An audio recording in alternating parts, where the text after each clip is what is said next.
और इस वक्त की एक और सबसे बड़ी खबर है, यूपी उपचुनाव से पहले बीजेपी और एसपी में पोस्टर वॉर को लेकर। बटेंगे तो कटेंगे नारे का समाजवादी पार्टी ने अब जवाब दिया है। समाजवादी पार्टी ऑफिस के बाहर पोस्टर लगा है। अखिलेश यादव ने एक्स पर शेयर किया, लिखा, जिनका नजरिया जैसा उनका नारा वैसा।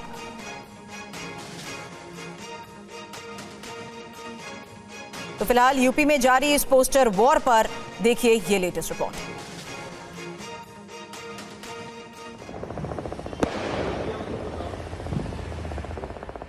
तस्वीरें उत्तर प्रदेश की राजधानी लखनऊ की है। यूपी में उपचुनाव के बीच पोस्टर वॉर चल रहा है।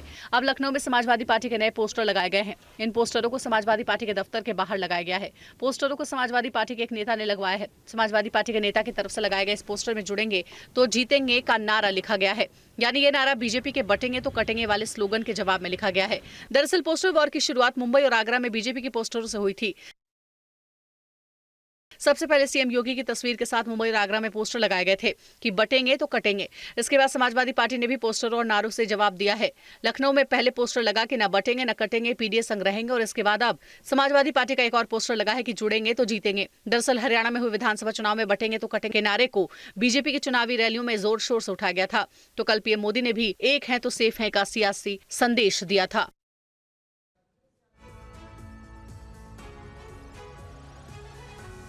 और पोस्टर वॉर के ही बीच समाजवादी पार्टी अध्यक्ष अखिलेश यादव ने सीएम योगी आदित्यनाथ के नए नारे पर सवाल उठाए।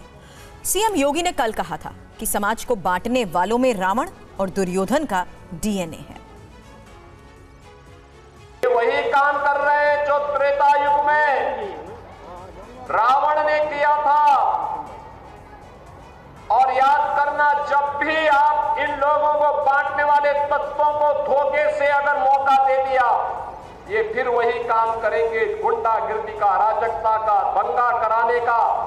कहीं ताड़का को भेजेंगे, घर दूषण को भेजेंगे, कहीं चंड-मुंड इनके जाएंगे। जब बीजेपी पे बेरोजगारी, महंगाई, border security, internal security, Agniveer, फौज की भर्ती, नौकरी सरकारी, आरक्षण, संविधान पे जब जवाब नहीं होता है तो इसी तरह से उनकी लैब में ये तैयार होता है। और देखिए उनकी जो लैब है, अब वो जानकारी हम लोगों को करनी पड़ेगी वो लैब कहाँ पर है। उनकी जो रिसर्च लैब है उसी का ये नारा है। और उसी रिसर्च लैब ने ये भी नारा दे करके ये कहा कि सबसे अच्छा किसी के चेहरे पर अच्छा लगेगा वो हमारे उत्तर प्रदेश के मुख्यमंत्री हैं। महाराष्ट्र चुनाव में डीजीपी रश्मि शुक्ला पर सियासी घमासान मचा है। शिवसेना यूबीटी ने कहा कि डीजीपी पर बेहद गंभीर आरोप हैं, उन्हें हटाए बिना निष्पक्ष चुनाव संभव नहीं। इन आरोपों का बीजेपी ने कैसे जवाब दिया, देखिए रिपोर्ट।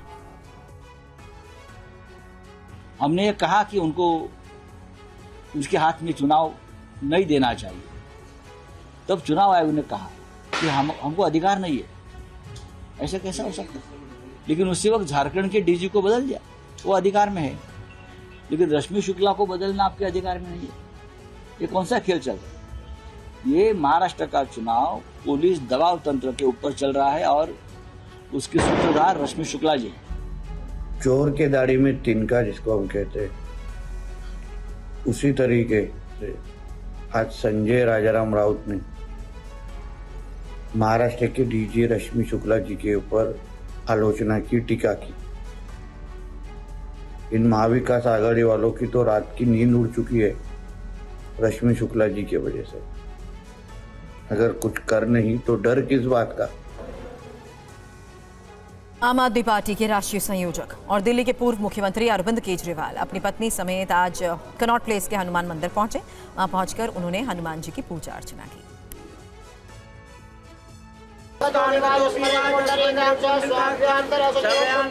इस दौरान उनकी पत्नी सुनीता केजरीवाल भी साथ थी। दिल्ली के प्राचीन हनुमान मंदिर में पूजा अर्चना के साथ साथ अरविंद केजरीवाल ने यहां हवन भी किया। अरविंद केजरीवाल ने मंदिर से बाहर आने के बाद कहा कि सबकी सुख समृद्धि की कामना की है। सबका भला हो और देश का भला हो। सबको दिवाली मुबारक हो। भगवान रामचंद्र जी सबका भला करें, सबकी मनोकामना पूरी करें। अभी मैं और मेरी पत्नी कनॉट प्लेस स्थित हनुमान मंदिर आए। यहाँ पे अभी हम लोगों ने यज्ञ किया और सबके भले के लिए और सबकी स्वास्थ्य के लिए हमने कामना की। कनॉट प्लेस स्थित हनुमान मंदिर से आम आदमी पार्टी के नेताओं का बड़ा पुराना नाता रहा है। इससे पहले भी कई मौकों पर केजरीवाल हनुमान मंदिर में दर्शन करने के लिए पहुंचे थे।